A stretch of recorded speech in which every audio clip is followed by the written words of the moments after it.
Halo Soccer Mania, ada 28 berita panas hari ini. Mulai dari sengketa tahta Afrika sampai update pemain yang lagi hangat. Jangan sampai terlewat satupun. Mari kita mulai. Kita buka dari sengketa tahta Afrika. CAS mengonfirmasi Federasi Sepak Bola Senegal telah mengajukan banding atas keputusan yang menetapkan Maroko sebagai juara AFCON 2025 dan meminta agar Senegal dikembalikan sebagai juara semula. Banding tersebut didaftarkan oleh CAS pada 25 Maret 2026 untuk membatalkan keputusan CAF dan menyatakan Senegal sebagai juara AFCON yang sah. Bicara soal turnamen, waktu pendaftaran pemain kini semakin mendesak. Waktu jadi lawan utama jelang Piala Dunia 2026, FIFA sudah mengunci tenggat 30 Mei untuk daftar skuad final. Sementara klub harus melepas pemain paling lambat 25 Mei. Artinya, pelatih dituntut mengambil keputusan cepat, bahkan sebelum musim benar-benar selesai. Dalam rilis resminya, FIFA juga menegaskan kuota 26 pemain dengan 3 kiper, plus kelonggaran bagi yang tampil di final kompetisi Eropa sampai 30 Mei. Saat tenggat mendekat, Brazil justru kehilangan pilar pertahanan mereka. Tanpa Marquinhos, lini belakang timnas Brazil langsung goyah jelang uji coba lawan timnas Prancis. Cedera hamstring datang di momen padat dan Carlo Ancelotti tak mau ambil resiko. Seperti ia jelaskan di konferensi pers, baik Paris Saint-Germain itu kini diarahkan pulih untuk laga berikutnya kontra Kroasia awal April. Situasi ini bukan sekedar kehilangan pemain, tapi ujian rotasi. Jika Brazil pusing di belakang, Marcel pusing soal masa depan. Situasi Mason Greenwood tiba-tiba berubah arah di Marcel. Kepergian Roberto De Zerbi, sosok yang menghidupkan kembali performanya, bikin masa depannya goyah. Padahal, seperti dilaporkan La Provence, musim ini ia tampil tajam dengan 25 gol dan 8 assist. Jadi salah satu winger paling berpengaruh di Ligue 1. Marcel memegang mayoritas hak ekonomisnya dan mulai melihat peluang jual mahal demi suntikan dana. Klub-klub Eropa sudah memantau, sementara tawaran dari Timur Tengah ikut masuk. Selain Greenwood, bintang muda PSG juga sedang naik daun. Karir Desire Doué tak lagi cuma soal performa di lapangan bersama Paris Saint-Germain. Tanpa sponsor aparel sebelumnya, ia sempat berada di titik aneh. Untuk pemain dengan eksposur sebesar itu, situasi berubah setelah laporan menyebut Nike siap mengikatnya dengan nilai lebih dari 3 juta euro per tahun. Negosiasi berjalan agresif, menandakan betapa Doué kini dilihat sebagai aset global. Tak mau kalah, Bayern Munchen juga punya aset yang diburu. Rumor mulai berembus ketika nama Michael Olise dikaitkan dengan Liverpool dan Real Madrid. Wajar, performanya lagi tajam. 16 gol dan 27 assist musim ini jadi mesin kreasi utama di tim Bayern Munchen racikan Vincent Kompany. Situasi langsung diredam lewat Sport Bild. Jan Christian Dressen dan Max Eber menutup pintu keluar. Kontrak sampai 2029 tanpa klausul.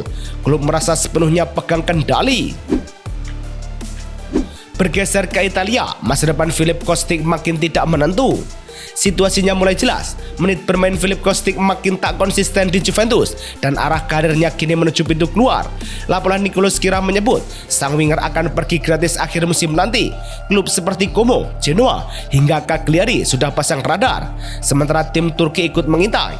Ini bukan sekedar perpisahan biasa. Juventus tampak rela melepas profil berpengalaman tanpa kompensasi.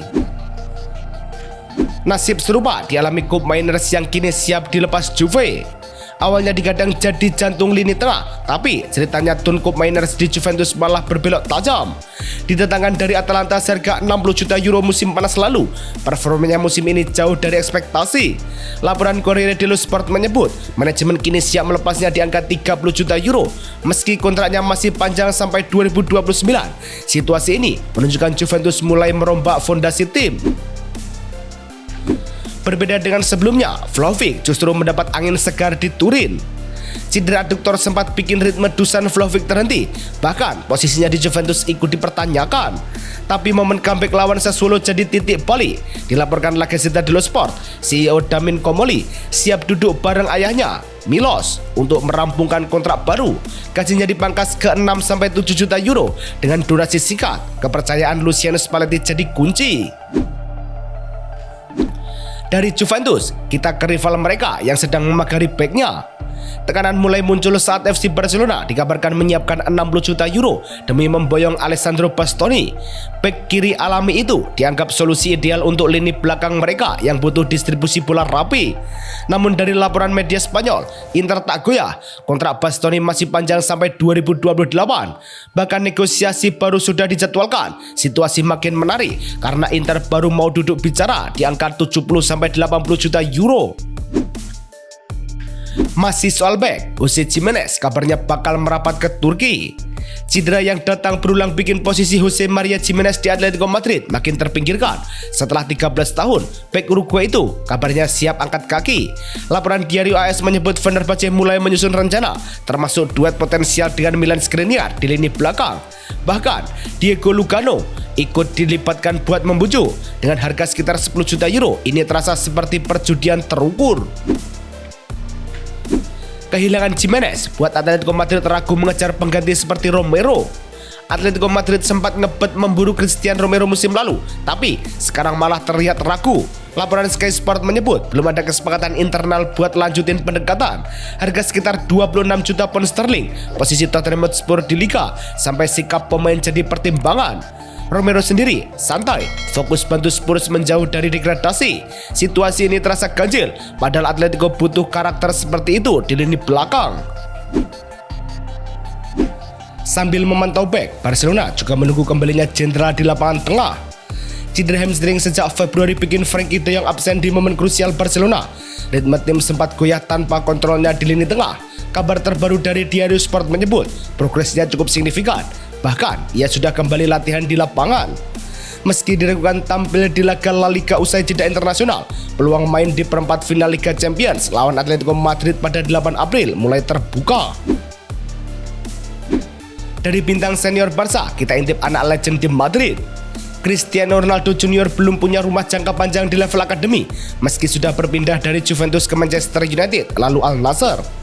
Jumat lalu, situasinya mulai terang. Laporan The Athletic menyebut ia ikut sesi latihan Real Madrid U16.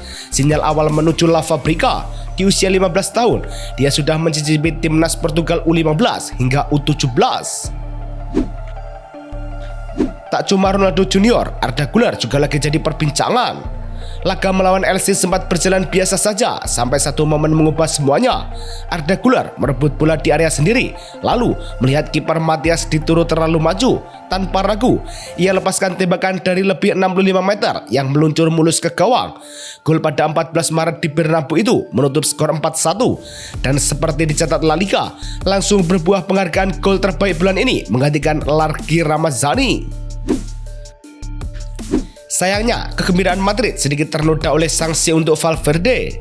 Tackle keras Federico Valverde di menit ke-77 saat Real Madrid bentrok dengan Atletico Madrid langsung dibalas kartu merah tanpa banyak debat. Wasit Jose Luis Munuera Monterrey menilai kontak itu jauh dari upaya memainkan bola. Bahkan, laporan resmi menyebut kekuatan berlebih. Secara aturan, hukuman bisa lebih berat, tapi komite disiplin memilih jalur aman, satu laga skorsing.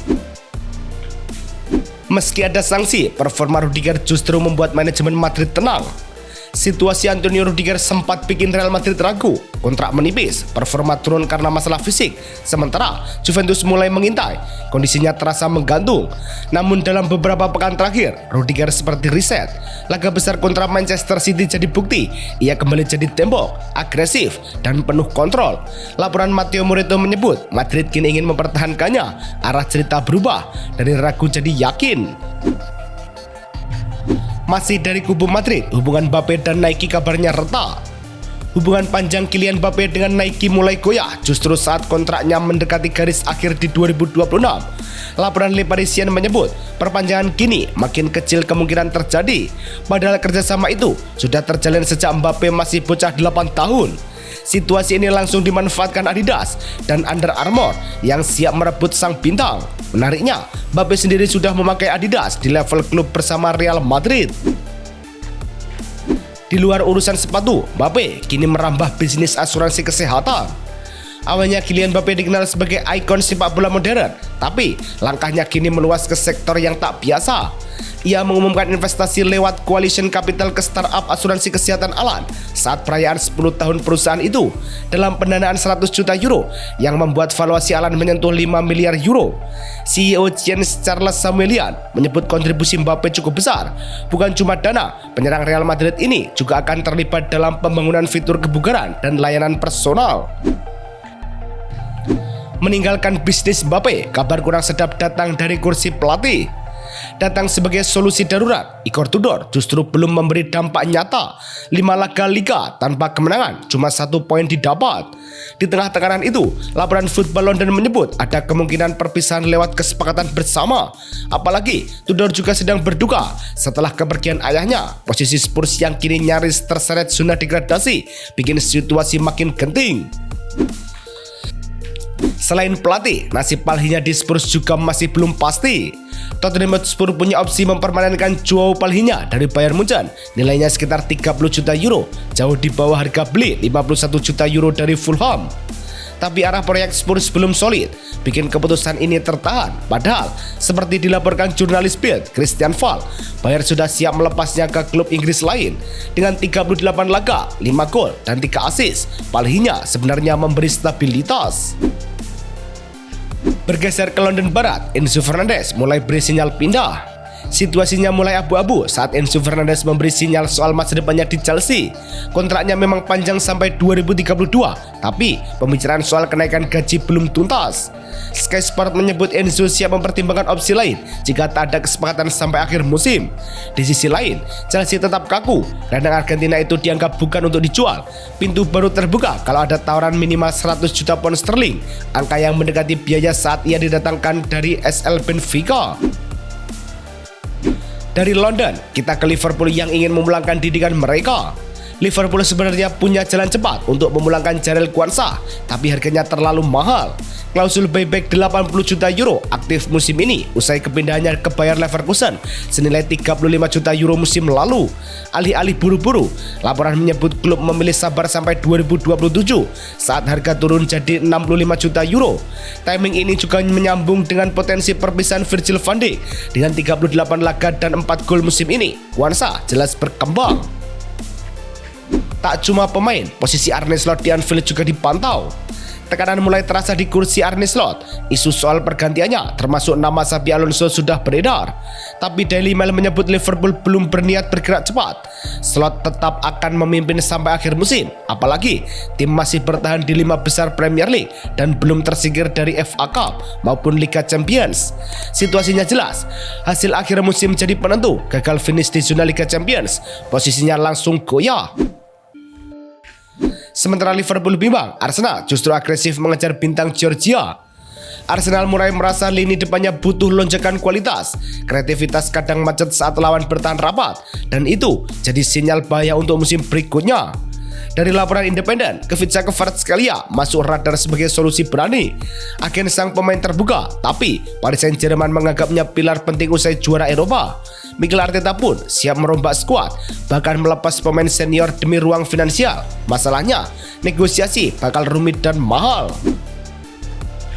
Di Manchester, Casemiro justru sedang melirik panggung baru di Amerika.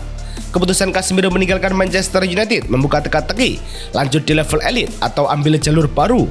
Kontraknya tak diperpanjang, situasi yang pelan-pelan mengarah ke perpisahan musim panas nanti. Laporan The Athletic menyebut Inter Miami dan LA Galaxy mulai bergerak. Apalagi Miami baru saja juara MLS bersama Lionel Messi. Jika ambisi masih bicara, Eropa masih masuk akal. Kalau tidak, MLS bisa jadi panggung terakhir yang tetap kompetitif tanpa tekanan berlebihan. Terakhir, kabar mengenai Rashford justru membuat United merasa di atas angin. Situasinya sempat bikin tanda tanya. Masa depan Marcus Rashford di FC Barcelona belum jelas meski sudah dipinjam sejak musim panas. Opsi permanen 30 juta euro ada, tapi kabarnya klub Spanyol itu ingin negosiasi ulang. Menurut laporan ESPN, Manchester United justru santai dan siap menolak tawaran baru. Dengan 10 gol dari 39 laga dan minat dari klub lain, United tahu posisi tawar mereka kuat. Kalau kembali ke Old Trafford, Rashford tetap relevan. Itu tadi 28 berita untuk hari ini. Menurut Soccermania, mana yang paling mengejutkan? Yuk diskusi di kolom komentar. Jangan lupa like dan subscribe. Sampai jumpa besok.